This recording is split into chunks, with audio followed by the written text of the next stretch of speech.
Camps are opening, and so are realignment doors. Who's got next? It's the final day of July. The preseason AP ballot is due, though it doesn't come out for several more days. What type of advice might you people have for me to cast this final vote?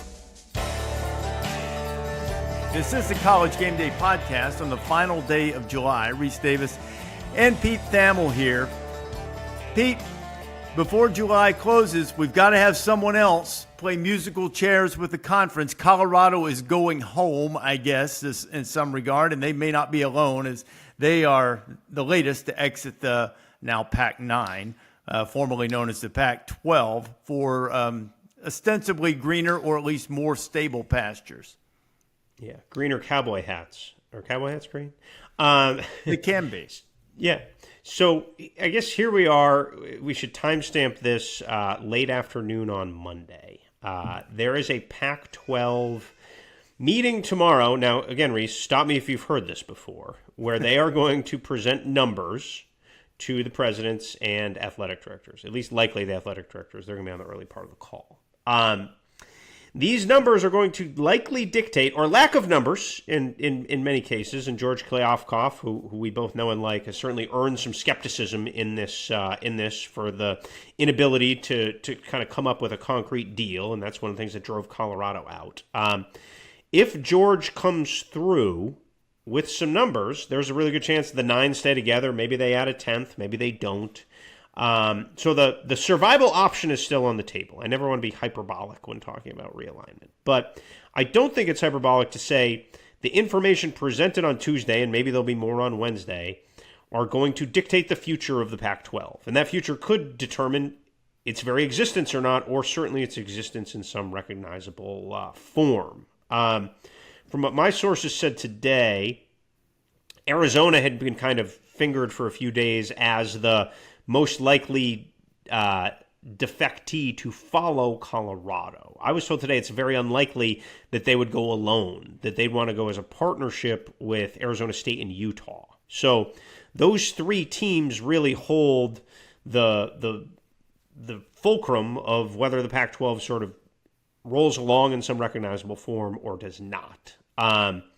If they left, Oregon and Washington would be out either wandering in the independent mist for a while or likely a target of the Big Ten for pennies on the dollar, where they could take them, bring them in. They would likely not get a full share, and then they could eventually grow into that. And it's been no secret they want to get on that side of the moat because the salaries double, just like anyone would leave their current situation for double the payment. So that's about where we are right now, but it's hard to overstate the importance of this week generally. Now, I'll say this again. These are big, complicated universities with boards and regents and committees that evaluate committees. So I don't think everybody's going to pull out in the dark of night on Tuesday if they don't get the numbers they like. But I do think when someone's writing a oral history of this moment in time, this Tuesday meeting is going to be a very important pivot point in what the Pac-12 looks like in years to come. I'm not a lawyer nor a legal expert, but occasionally I do play one on podcasts.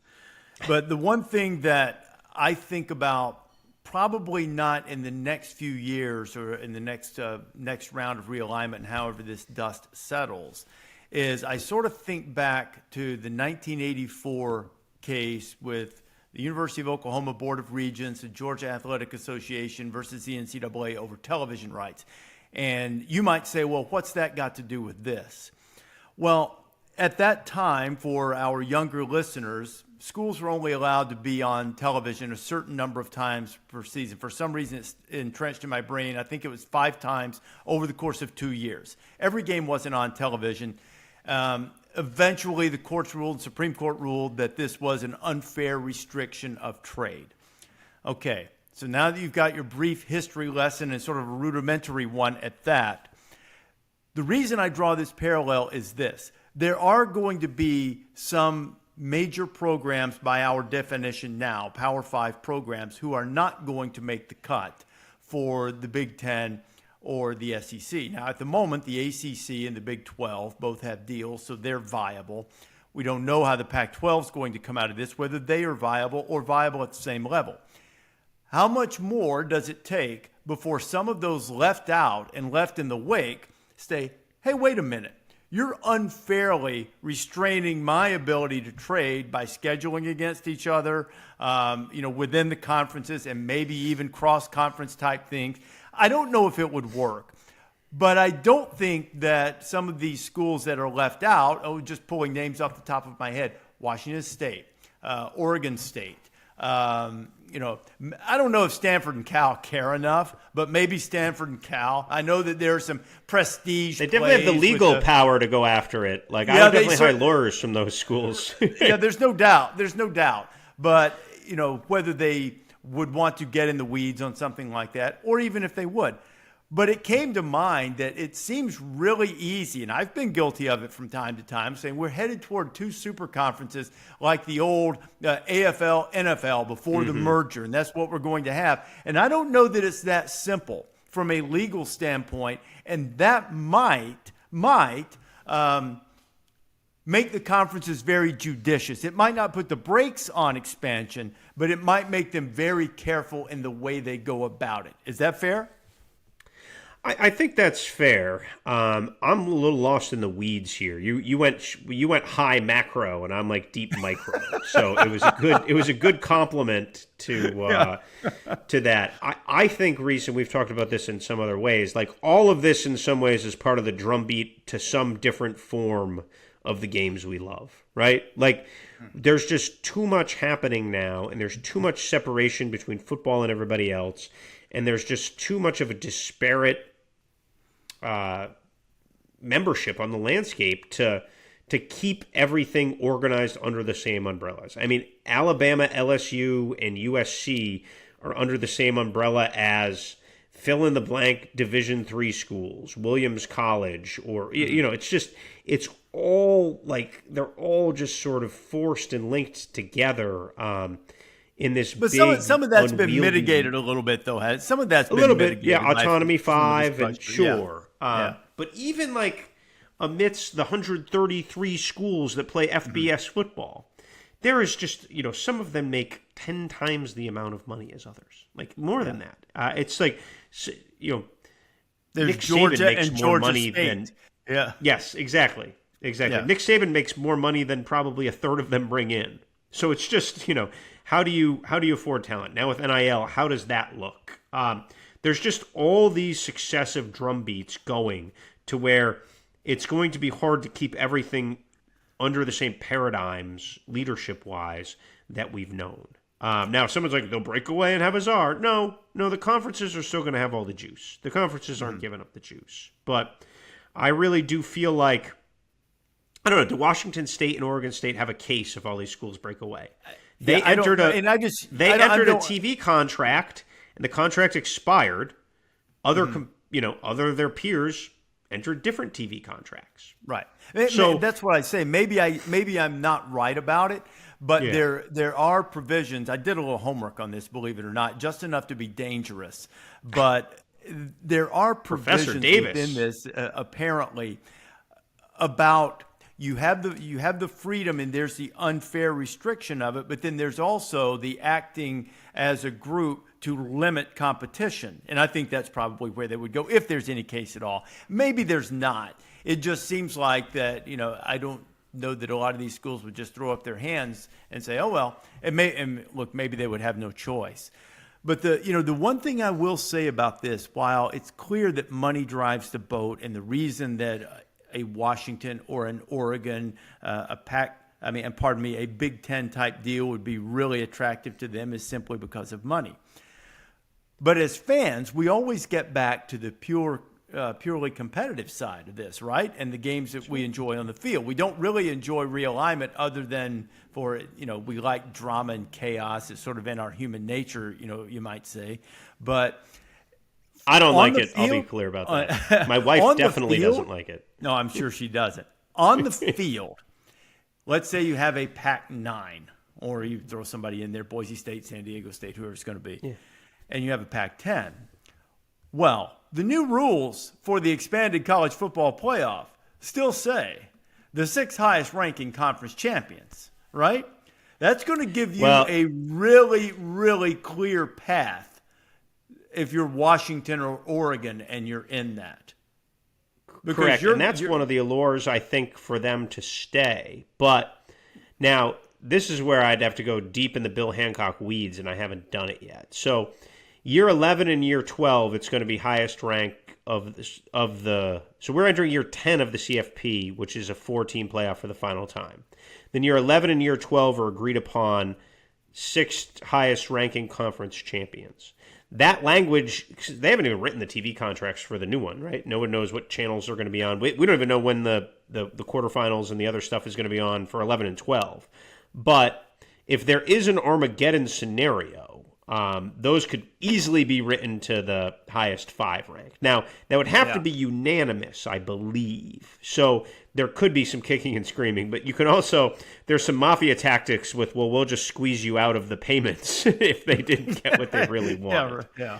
So, again, all respect to the deal making involved here. But look, it makes sense, right? I thought you were going to say all the respect 6th to the highest mafia. ranked conference champions was that. Now, how the CFP money is going to be sliced after year 12 is a big debate once you really dive in with the poobahs of the sport. There is a lot of conversation about how that will go and no clarity on where it's going to end up because everyone wants to hold hands and talk about unanimity and we're all, collegial.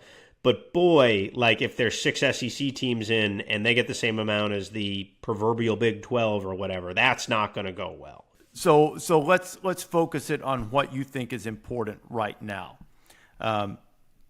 End of the week or end of the month before the season starts, do any of the other so-called corner schools in the Pac-12 leave the conference?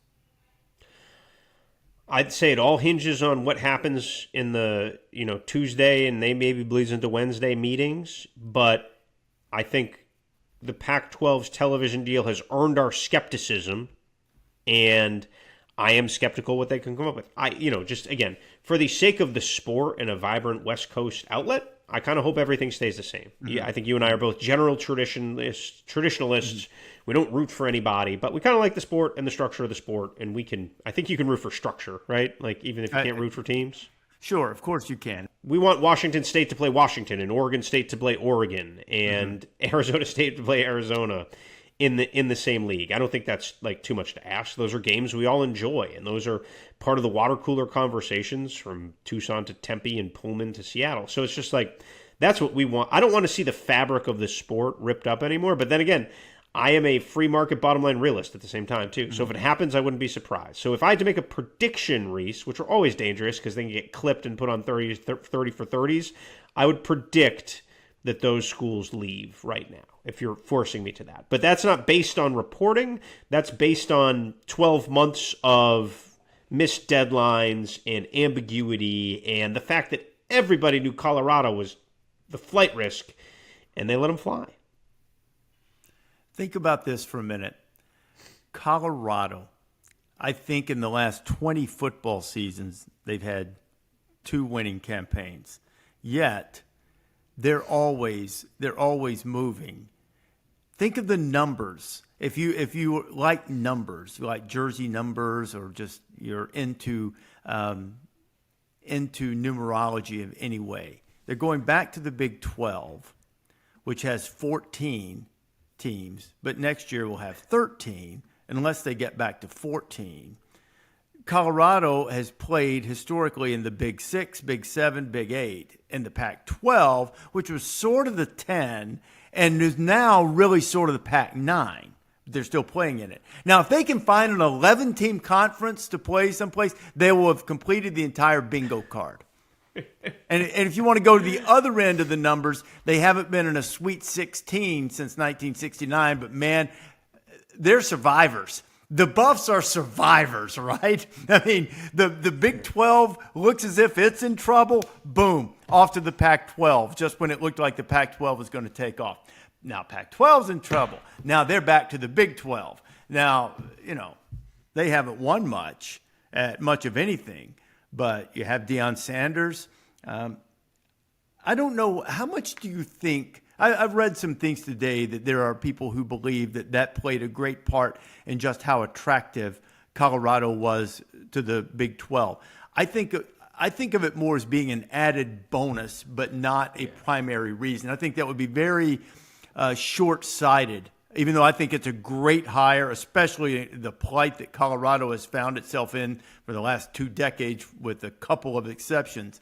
I think it's a great hire, a great risk to take. He's bringing attention to them. They're going to be on national television early, which, they were on, but nobody cared. People are actually going to care to watch them, at least for the first part of the season.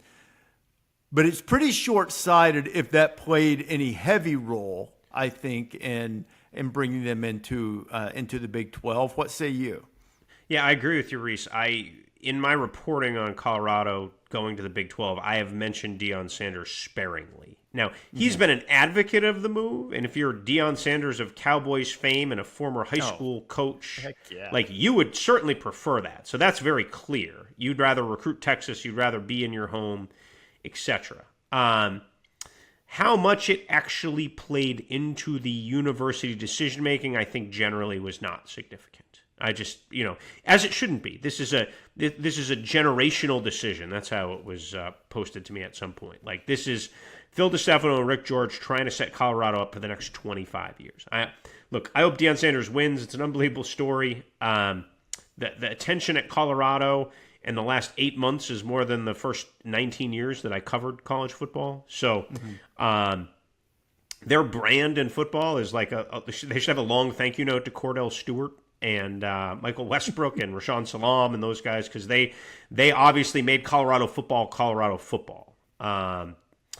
And, Coach McCartney they can thank. There's a lot of people that, that went into, us thinking about Colorado football as a thing back in the late 80s and in early 90s. And that's still carried. And that's one of the weird quirks of college football is you can have a brand that still resonates even if the teams don't match it at that current moment. Now, Colorado's a great market. First of all, it's an awesome university, right? An awesome school in an awesome place. It's an aspirational place. High school kids want to go there. So there's all those things. So was Deion Sanders on the list of things considered? Sure, but I think he was pretty far down. I think your instincts are right there. One thing that does occur to me about this move to the Big 12 as opposed to Colorado's previous conference history, they've always been a nice side dish. They've been an afterthought. They've never been an entree. When they were, I know there was the year, I think it was 71, I believe, where Nebraska, Oklahoma, Colorado finished 1, 2, 3. I think that's right. I think it was 71. I know Nebraska was 1 that year. So I'm not saying they haven't had moments and haven't been good, but they weren't Nebraska and Oklahoma in the Big 8. Yeah. When the Big 12 was formed in 1996, they weren't Texas and OU. When they went to the Pac-12, they weren't SC or Washington, or Oregon at that time. Washington's probably a bad example in that time frame, but historically, they weren't SC. They weren't Oregon. They were another one. In this conference that they're going to after Texas and Oklahoma exit, there are name brands and good, really good programs. One of them just played for the national championship last year. They have a chance to be one of the big dogs in the room. Even as glorious as Nebraska's history is, they got ticked off in the Big 12 because they weren't Texas. Colorado has a chance here, maybe. Now, they got you gain a little clout when you have success. So if they can have some success, they may have more clout in this new iteration of the Big 12 than they've ever had in any of their other conferences. My favorite part of the new Big 12, and this could be with those 3 schools we talked about earlier, without them, is that there's harmony by homogenization, right? I think virtually every Big 12 school wakes up and starts camp this week thinking it can win the league. Not in some cliched way, but Indiana doesn't wake up thinking it can win the Big 10. They just don't. Now, maybe they should, and I hope they do. But that's just not a reality. I would think everyone but West Virginia harbors real ambition. Maybe Iowa State isn't quite there, but they had just won it not that long ago. I think the stat is 3 different teams in 6 different programs have played for and won the Big 12 the last 3 years. So everybody has to feel like they have a shot. Well, K-State just won it, so they got a shot. Kansas started, 5-0, 6-0? Mm-hmm. So they've got to feel like they have a shot. Oklahoma State, they may be the best brand in the league right now. Baylor won it not that long ago. So you can kind of tick off and through and get to where there's a case for everybody and not some like outlandish, the case for Syracuse to win the ACC. But everybody is sort of in a beautiful muddled middle where they're going to have a chance. I was talking to a coach today who was like, "Well, if I started the Big 12 this year, I think I could win it." Like not in a naive way. It's like, yeah, sure. You need a couple breaks and you got to win it. You got to win a game in the fourth quarter. And I think the strength of the league is going to be that it's a bunch of guys in deep water trying to keep their nose above sea level, right? And in a very cool way. And that could manifest itself in 53, 51 games like we've seen in the league's history. But it could also be Dave Aranda and Scott Satterfield winning a 14-13 game in there. So I think that is kind of one of the neat parts of this new Big 12 is that it's a beautiful tar pit. To illustrate your point, the teams that played for the championship in 21, Oklahoma State and Baylor, played that thriller. Baylor stopped them on the 1 millimeter line and won the Big 12. Those 2 teams, the following season, granted they lost some guys, but the following season, one was 7-6, the other was 6-7. And they also both lost some close games. And Oklahoma State sort of, stepped into the empty elevator shaft down the stretch, and they started off okay. But that is the beauty of that conference, and I think that's probably the case for them this year that will make it entertaining. If you like that type of parity and not really having the juggernaut to shoot at, which is also compelling in its own right, but the Big 12 is the place for you. I mean, even the perceived favorite based on talent and expected improvement, if not displayed improvement, is Texas. They lost 5 games last year. 5. And yeah, I know historically they're the brand and everybody's going to take their shots at them. But, I think there's a feeling because, TCU, because of the players they lost and also because they won like 5 one-possession games and had a boatload of, late second half comebacks, that despite the fact, that they were undefeated in the regular season in conference play until the Big 12 championship game, there's not a huge expectation that they're just going to, run it back and do it again. I know that's sort of Kansas State's mantra is they want to prove that last year wasn't a fluke, why they got a lot of their veterans coming back. But I agree with you. I think that does make it really, really compelling in the Big 12, the fact that there's not a lot of separation, and there's nothing that would be indicative in either history or upcoming resources to say that after Texas and OU leave, that you're going to have anyone who's going to separate themselves the way, say, Clemson has in the ACC, though Florida State's challenging now, the way Ohio State and Michigan have in the Big Ten, and the way Alabama and Georgia have for the most part, with all due respect to LSU's occasional rise, than Alabama and Georgia have in the SEC. Yeah, and I think, too, the fun part of that, Rece, to double down on that, is we're going to be looking at this now through the prism of a 12-team playoff. So we're going to enter November, and there's going to be 6 Big 12 teams who feel like they have a path to maybe a bid, right? Be it an at-large, be it the conference title game for a shot at the conference title. Like, that's going to be pretty cool. And, the one thing when we talk about what we like about the landscape of the sport is you want Manhattan, Kansas to have a shot and be rocking on a Saturday night. You want that same thing in Waco, Texas. Now it's going to be in Orlando and hopefully in Morgantown if they get some juice back there under Neil Brown. But that's kind of, I think, the neat part of this thing and why you want to see the whole country just kind of, energized by the playoff. And that was the point of the playoff, right? Like, that's even Greg Sankey said, like, we need to keep a vibrant national sport. And that's something that comes under the crosshairs here. Even though the Big 12 is going to be great, is college football maximizing itself from coast to coast?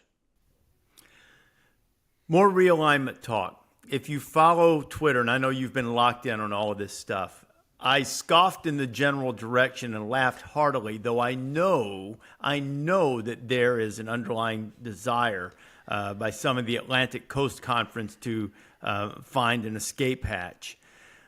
There was this talk that, the realignment, bomb's about to drop, and it's going to be Florida State and Clemson to the Big Ten. And I texted you and said, I scoff at this.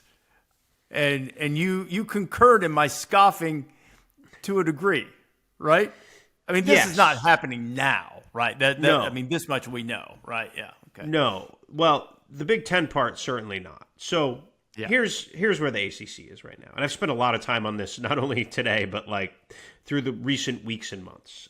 We all know Florida State is unhappy with the ACC, right? They've done everything but like fly an airplane over Doak Campbell with a middle finger to Greensboro or Charlotte or wherever it's located now, right? Like they have not been subtle about their unhappiness. Okay, so again, duly noted, right? Great program. They're ripping back. They're going to open on that opening Sunday. I'm excited to watch that game. Maybe as excited to watch that game as any regular season game this year, right? That Mike Norvell and the Noles are back, and it should be awesome.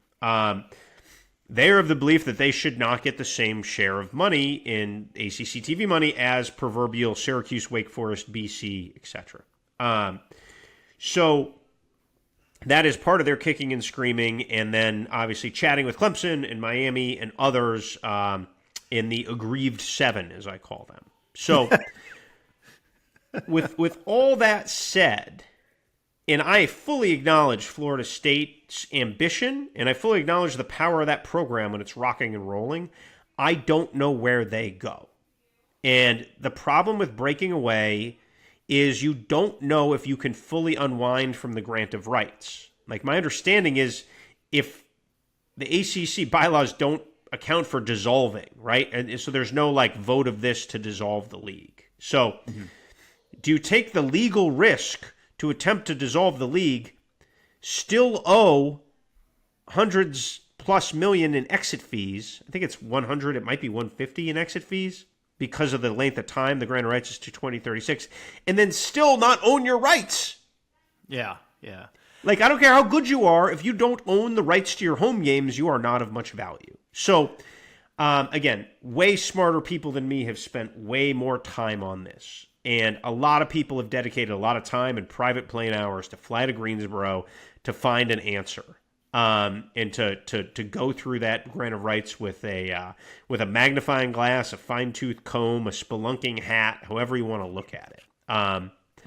And what I don't know now is what I didn't know when people started to do this about a year ago is how will it look any different? Basically, the day that Oklahoma and Texas left was the day this exploration started hot and heavy. And the whole realignment map could look an awful lot different. But right now, the grant of rights binds everyone. And Jim Phillips, who's got his own issues from the issues that have surfaced from his time at Northwestern, is going to have his fingers crossed until August 15th. That's the day where anyone who wants to leave for the 24 season would have to give the ACC written notice by. So that's 2 weeks from now. Here's the problem, though, when you start to game this out, and I've spent way more time gaming this stuff out than I would even care to admit to our listeners. So say Florida State tries to leave. Say 8 schools try to leave. Say whatever it is. There's nowhere for them to go.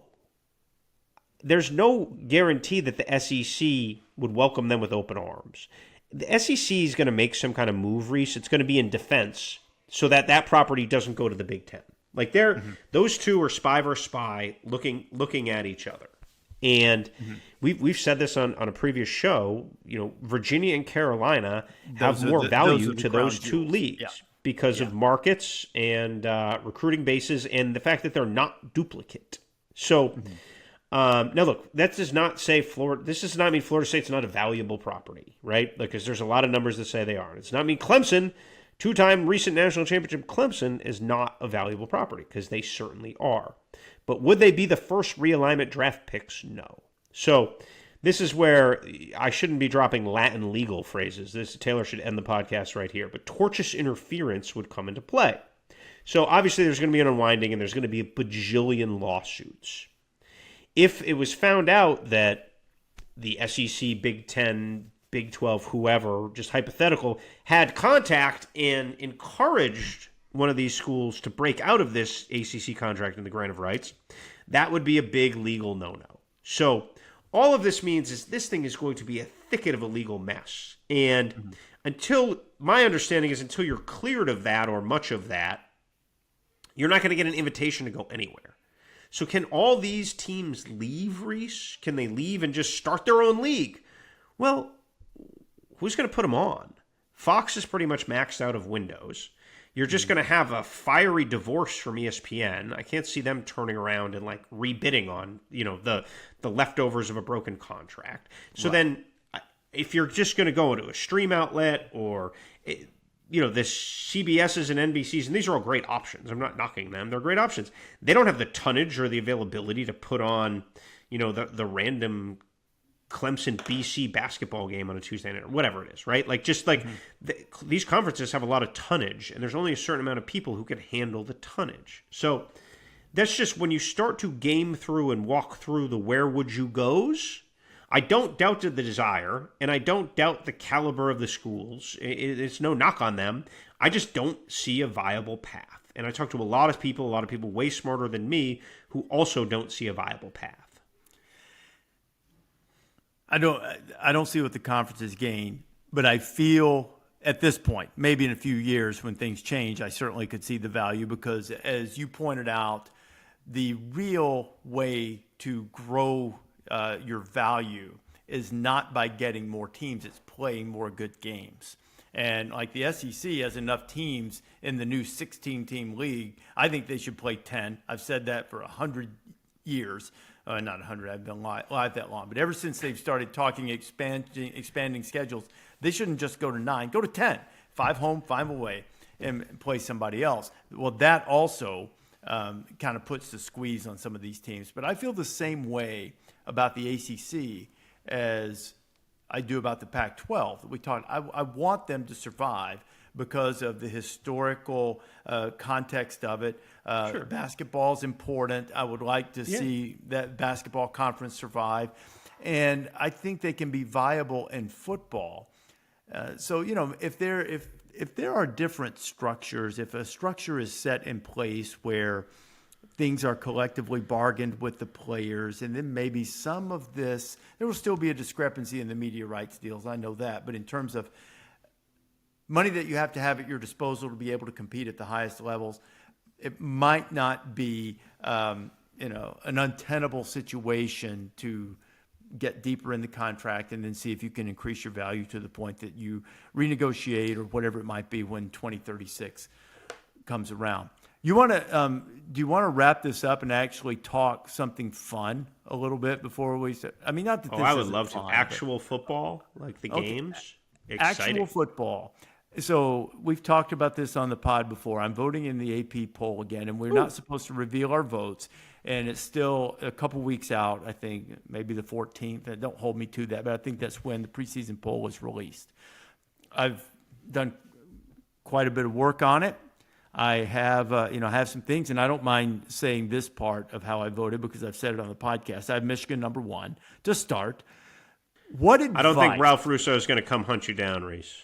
I don't think he will either. General publicizing of his fine poll. Well, by the way, the AP poll is one of the great traditions in college sports. A ton of respect for the AP poll. There's a lot of legwork put in, a lot of dude covering a Hawaii game who's got to get his poll in at 3 a.m. Those guys grind it out. So we respect the rules of them, but I think we can talk generally about the tenets of your ballot. The one thing that I still, even after these several years of doing it, that I live in fear. They have this great system where you vote, where you can drag tiles around as you want to move teams around. So you can insert your last poll and have a good look at what that was. And I don't do that until later in the season. I start from I won't say start from scratch. I don't want to be overly influenced because I've been a proponent that early season polls should be really fluid and reflective of what you see and not trying to validate what you predicted. It's okay to make predictions, and you really need to say, they're not as good as I thought.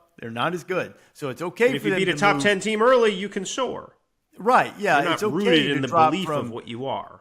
Yeah, it's okay to drop from, you've done all your homework, you've talked to people, you've read everything in the world, and you think, I think they're going to be really good. I'm going to rank them number 8. Well, they don't play well the first 2 weeks. Maybe they're 2-0. And then you drop them to 23. And people say, well, they won. But it's so funny because the people who critique voters who do that are the same ones who then turn around and say, you can't just put them there and leave them there because of the preseason poll. You can have a preseason poll if you are willing to move the teams around, and I am.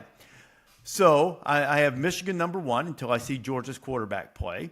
Doesn't mean I'm automatically going to move Georgia there, but I'd say that's probably highly likely if the quarterback plays well and they look great because I think they have a more talented roster.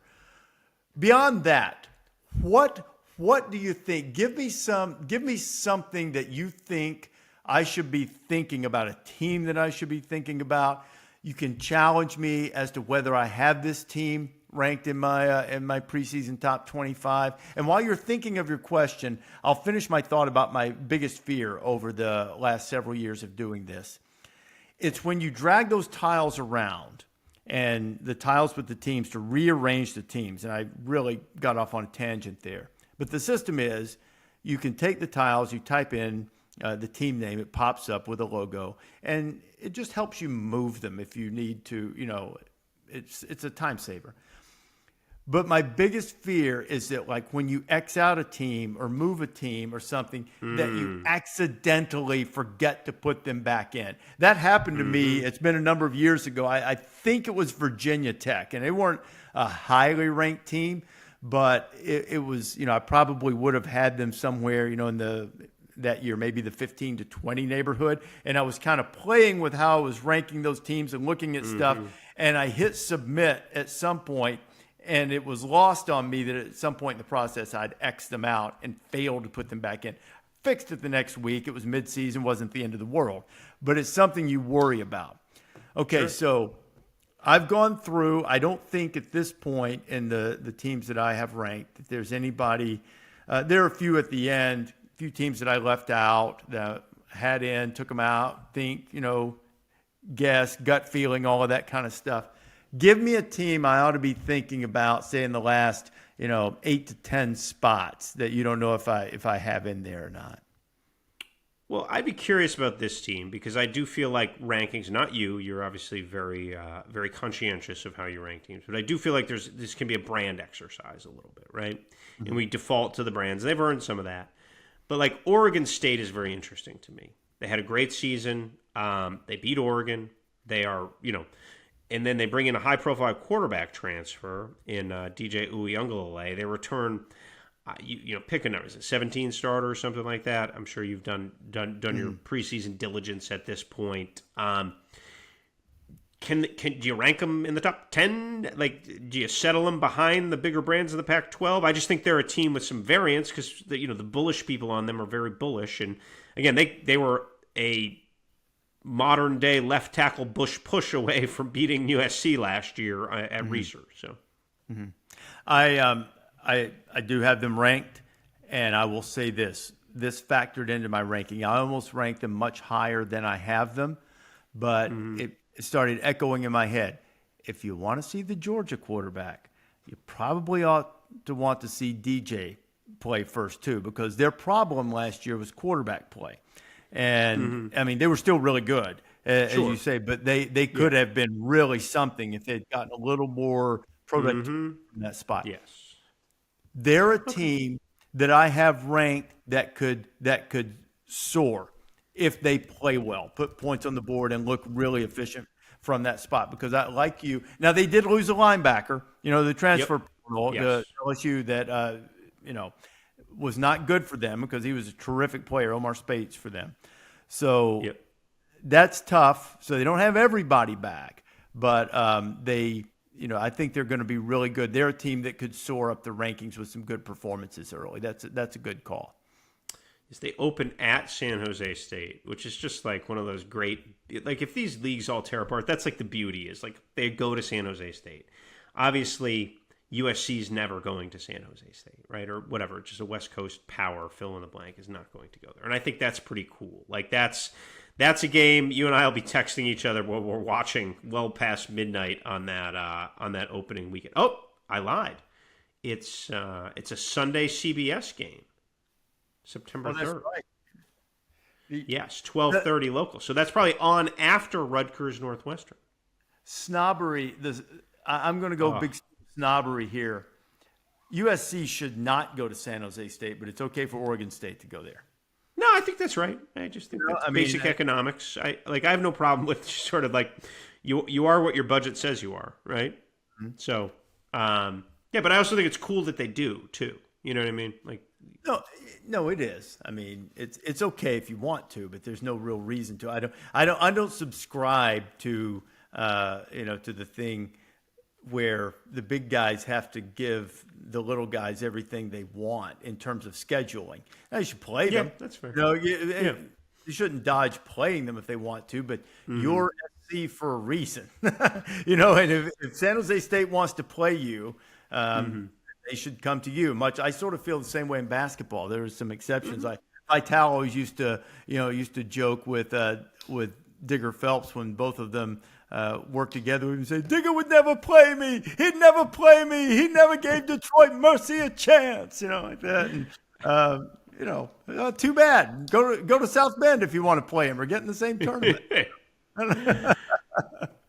Let's stick with the little guy theme since we're there. Do you have any group of 5 teams ranked? I do. Oh.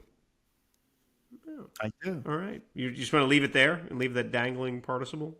No, they have a veteran quarterback, real veteran quarterback. So, yeah, he's older than me. I've got the old road runners in there. Right, good. I'm glad you got him in. That would have been my most likely to be ranked. Is that who you were fishing for, or are you fishing? I was fishing for the road runners. I was fishing for Coach Trailer and the boys. Okay. Yeah, I am very glad that you do. That puts a smile on my face. Here's a variance team. Underperformed last year, bring in a coaching upgrade, totally new quarterback room. The Wisconsin Badgers, ranked or not ranked? The hardest team for me to evaluate at the end of the line, because I'm not going to tell you whether I have them ranked or unranked. Okay. Yeah, I will. I have them unranked, but I have them ranked at first, and then I X them out. So they're right on the cut line for me in the preseason. Yeah, they've earned some skepticism. I don't mind that. I also think they could be in the top 10 in mid-October. Maybe, yeah, maybe. I'll say this: we're going to preview the Big Ten later this week, and one of my takeaways was that Luke Fickell, who is not like a stand on the table, beat his chest guy, feels good about his team. I spent some time with him in India at Big Ten Media Day, and when Luke Fickell tells me something, I tend to believe it. So, well, that was as good a hire, maybe the best hire of the coaching cycle, and I have a tremendous amount of respect for what Paul Chryst did and the type of coach that he is still there. But once they decided to make the change, going with Luke Fickell, not only getting a proven excellent coach, but one who sort of fits the mentality of where you are and yet has the credibility to be able to diversify the offensive attack with bringing in Phil Longo and bringing in Tanner Mordecai, threw for 1 million yards at SMU.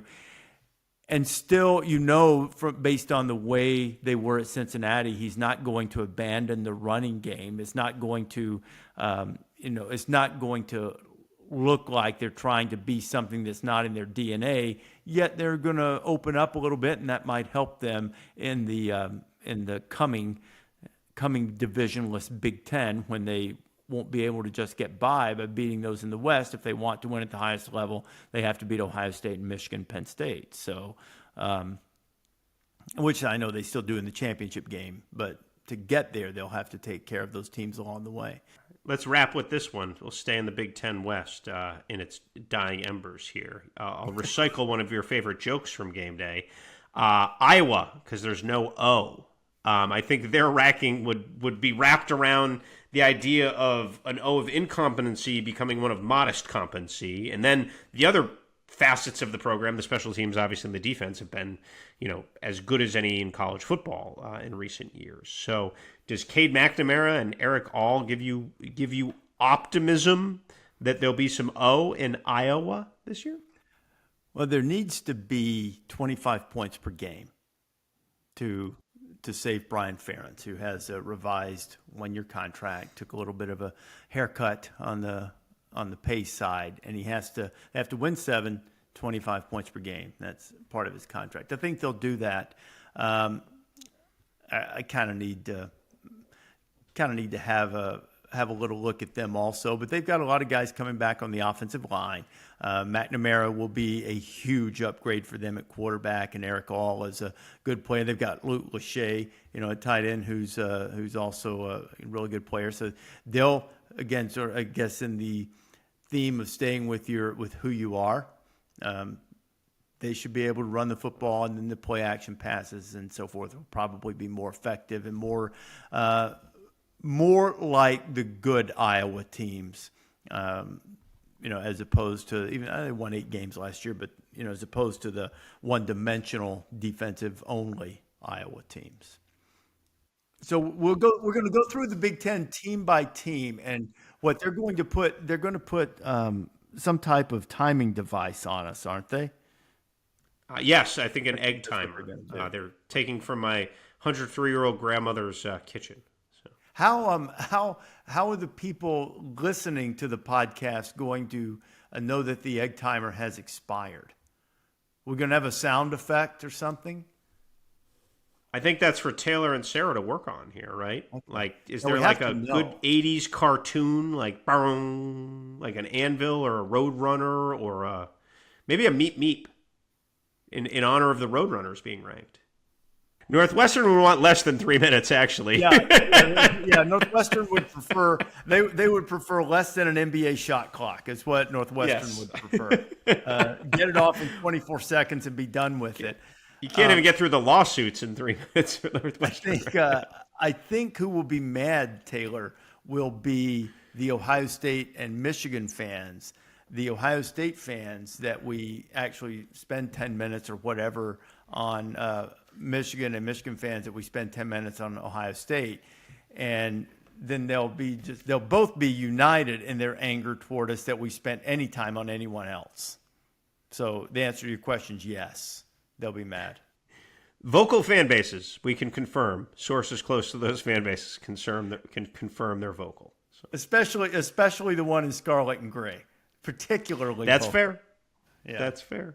Yeah, Sometimes the Michigan crowd is much more like the good people of North Carolina that you insulted and got aggregated for when somebody picked up on your wine and cheese and pinky extension disparaging remarks about the Tar Heel crowd, the Tar Heel faithful. I can't wait till they kicked me for some injury update at 9:30 in Charlotte, and some random Tar Heel fan just shouts obscenities to me, and you start cracking up on the desk and can't control yourself. And everyone else is gonna be like, "What's so funny?" Would you like for me to join you in getting targeted? I will right here. They won't shout obscenities at you. They'll go, "My dear Pete, why did you say that about us, good fellow?"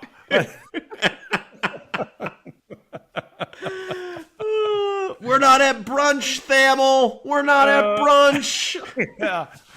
Just think, it could have been even worse. You could have said it about Virginia. Now, Virginia really, true. Now they really would, stick their noses up in the air. We're casting a wide net here.